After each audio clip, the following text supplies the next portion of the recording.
pessoal! Nesta última unidade dessa disciplina, eu vou falar um pouquinho das normas básicas de apresentação de trabalhos acadêmicos.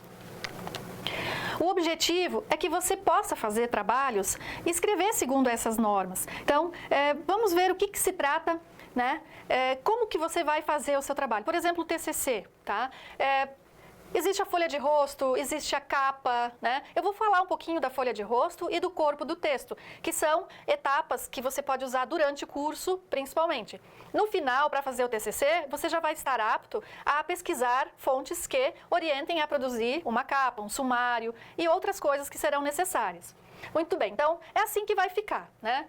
Limpo, né? O espaçamento organizado, os títulos no lugar certo, as margens alinhadas, né? Principalmente à direita, que a maioria do pessoal acaba esquecendo de alinhar. Então, o tamanho da folha e as margens. Normalmente, a norma da BNT usa 3 centímetros superior e esquerda e 2 centímetros inferior e direita, tá?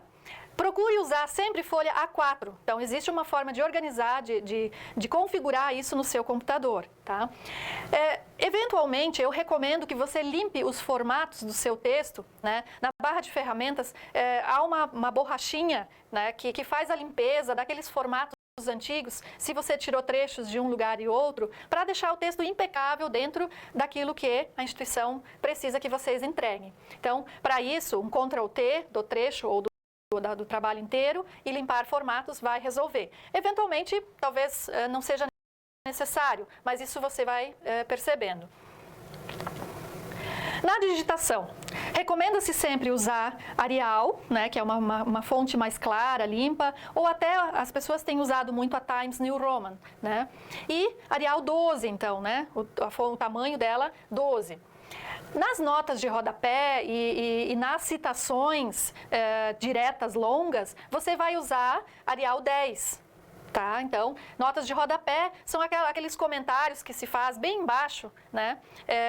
Quando você escreve um texto. Porque usamos a nota de rodapé para explicar algo que não cabe dentro do meu texto, aquilo que eu venho escrevendo. Então, eu coloco a parte embaixo. Para isso, você procura lá na barra de ferramentas, inserir notas de rodapé, abre a janelinha lá embaixo, né, joga a informação daquela palavra ou frase que você queira explicar ali naquele contexto.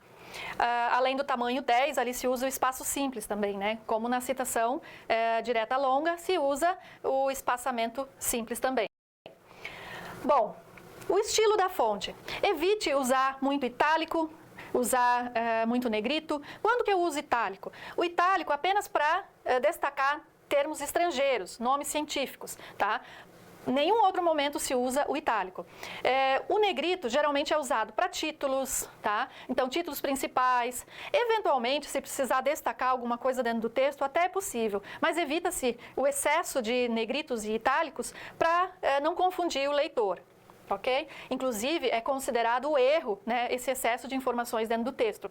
Aspas, por exemplo, eu não menciono aqui porque esse é um recurso do português, mas as aspas usamos apenas quando eu quero destacar algum título. Ou se eu uso alguma expressão dentro do meu texto que não tem o sentido esperado, ou não é uma palavra certa, poderia ser um termo coloquial, mas eu tenho que colocar ali dentro do meu texto para expressar o que eu preciso para o meu leitor. Então, usar, eventualmente, esse termo em aspas, entre aspas, é correto, certo? Alinhar a margem direita, aquela margem direita do trabalho, para que ele fique realmente apresentável. São recursos, na verdade, que em outro texto talvez você usaria, né, usasse totalmente diferente, só que no meio acadêmico a linguagem é formal. Esteticamente, precisamos apresentar um trabalho limpo. Então, preste atenção nisso.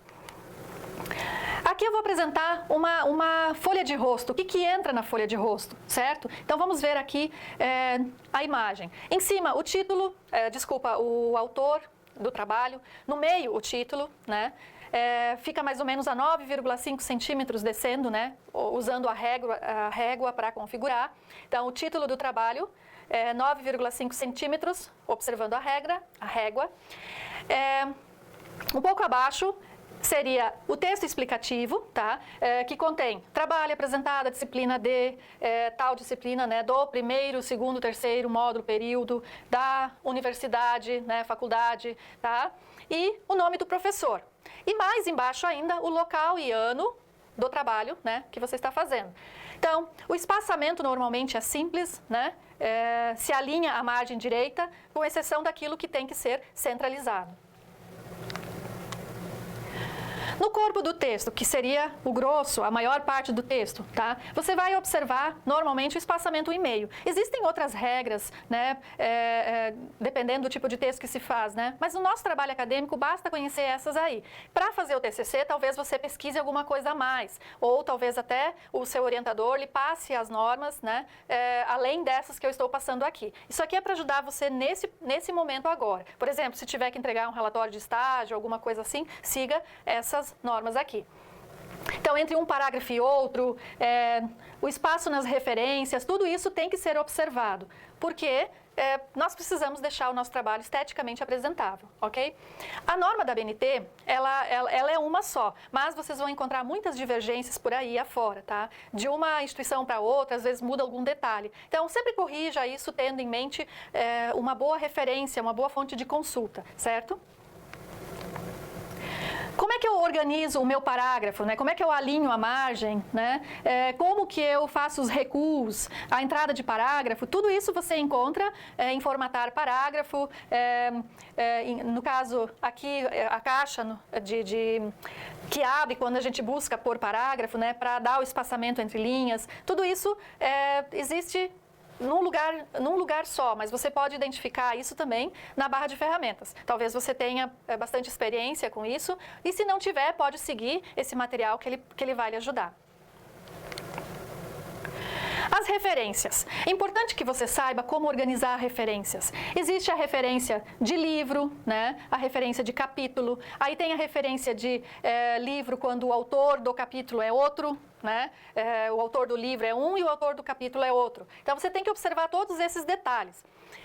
De modo geral, eu preciso ressaltar que você observe o que vai em negrito, observe a pontuação, observe que o nome, o sobrenome da pessoa abre a referência e ela é em caixa alta, sem negrito, certo? Então, são informações que você, aos poucos, vai se familiarizando e precisa colocar no seu trabalho para evitar a cópia, ok? Então, as abreviações, né, as letras minúsculas, essas informações vão fazer a diferença no seu trabalho. O espaçamento, óbvio, também. Então, aqui eu tenho um exemplo de livro com 2 autores. Eu separo com ponto e vírgula, né? Quando tiver 3 autores ou mais, eu posso usar o primeiro nome, né, o sobrenome, daí o prenome, et al, né? E aí seguir com os títulos. Quando eu tenho 3 ou mais autores, é muito extenso escrever todos eles. Então, a gente pode usar esse et al, que significa e outros. Então, é um recurso latino, que deve ficar em itálico, que você pode utilizar para produção de referências com muitos autores.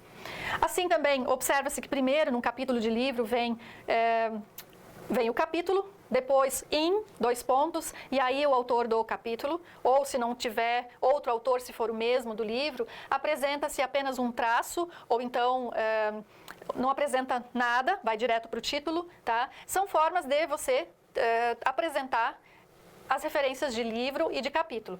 Esses detalhes você pode visualizar depois no slide e entender melhor esse assunto. Temos também, quando então o autor do livro não é o mesmo do autor do capítulo, né? Como é que isso procede? Começa-se sempre pelo autor do capítulo, daí o título do capítulo, aí o autor do livro e o título do livro, certo? E assim segue com as demais informações. Referência de periódico, ou seja, de um artigo científico. Eu busco lá na internet um artigo científico, eu coloco as informações. Aqui entram detalhes que antes não tinham. Então, por exemplo, antes eu coloquei o título do livro em negrito. Agora eu coloco o título da revista, o nome da revista. E aí vai o ano, vai volume, vai número, coisas que no livro talvez não tenha, certo? Temos também as referências de internet, de sites comuns, O anterior, vou voltar um pouquinho, no anterior nós temos uma referência de artigo impresso. Pode ser que você resgatou esse artigo na internet, né? Então, você poderia colocar disponível em, dois pontos, com o link eletrônico, acesso em, dois pontos e os demais dados, né? Atrás aqui. Mas, quando se trata, aqui novamente, de um site comum, basta que você apresente o autor, o texto, né? Cidade, mês e ano, e disponível em, dois pontos, joga dentro do sinalzinho, né? E acesso, a data de acesso, né? Dia, mês e ano, certo? Então, aqui tem mais um exemplo, um pouco mais completo, aparece também a revista, né? Então, autor, título, cidade, mês e ano, o nome da revista, disponível em, acesso em e assim segue, ok? Então, esse material é muito importante para você se organizar. Busque uma boa fonte para você fazer outros tipos de referência. Eu dei apenas algumas aqui para você ter uma noção, mas existem referências de enciclopédia, de bíblia, de CD, de aula, né? Esse material você consegue encontrar em fontes, né? Aqui na instituição mesmo, na biblioteca virtual, ok? E na biblioteca física também. Muito bem, então, as normas você já tem todas as informações do que é necessário para produzir um bom texto acadêmico. Faça a leitura de todo o material, né, das sugestões que eu dou nas referências, porque isso vai ajudar você a se inteirar do assunto. Depende de você, ok? Eu fiz a minha parte, você fará a sua, né? E qualquer coisa, conversamos por e-mail, por chat ou outro canal que estiver disponível para nós, ok? Então, temos aqui algumas referências, bom estudo e até a próxima.